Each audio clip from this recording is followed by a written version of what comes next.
کی جو موت ہے وہ قوم کی حیات ہے۔ وطن عزیز کے دفاع کی خاطر اپنی جان کا نذرانہ پیش کرنے والے بہادر سپوت اور قومی ہیرو میجر ثاقب علی اعوان شہید جو تحصیل گوانا کے رہائشی تھے کی تیسری برسی عقیدت و احترام کے ساتھ منائی جا رہی ہے۔ رپورٹ کر رہے ہیں ڈسٹرکٹ چنیوٹ سے بیورو چیف اختر اسماعیل رجوکا۔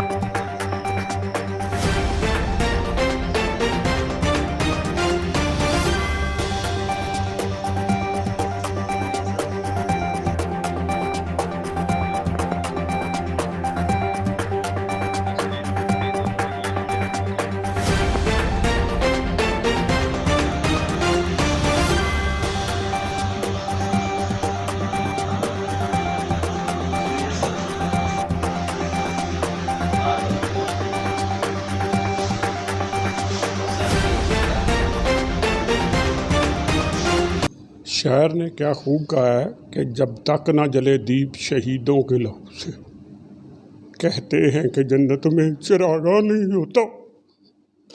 میرے بیٹے محمد ثاقب علی میں جو کہ میرا اکلوتا بیٹا تھا اور 4 بہنوں کا بھائی تھا، نیک بانڈا کے مقام پر جو کہ باجوڑ ایجنسی میں ہے، ملک دشمن عناصر کے ساتھ لڑتے ہوئے جام شہادت نوش کیا۔ مجھے ان کی شہادت پہ فخر ہے۔ میں خود بھی فوجی ہوں، ریٹائر فوجی ہوں۔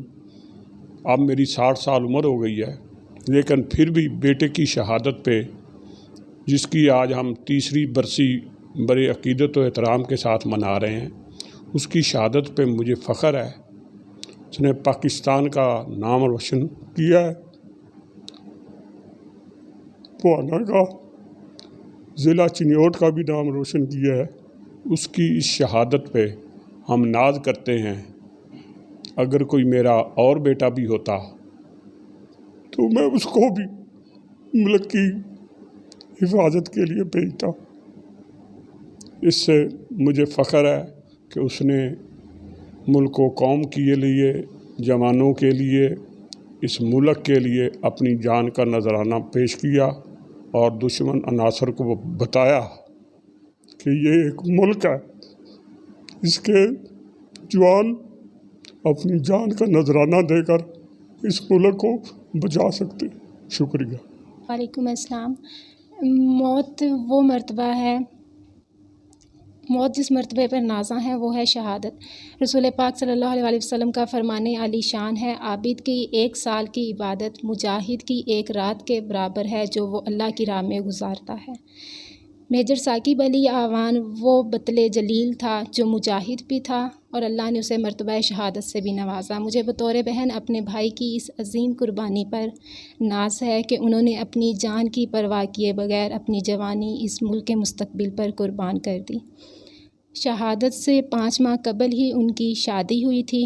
وہ ہم 4 بہنوں کے اکلوتے بھائی اور ماں باپ کی آنکھ کا تارا تھے۔ میرے اور بھی بھائی ہوتے تو میں اس وطن پر قربان کر دیتی۔ اس وطن پر جتنے بھی جوان قربان ہو رہے ہیں سب ہمارے بھائی ہیں۔ مجھے ناز ہے کہ میں ایک فوجی باپ کی بیٹی اور ایک شہید آرمی آفیسر کی بہن ہوں۔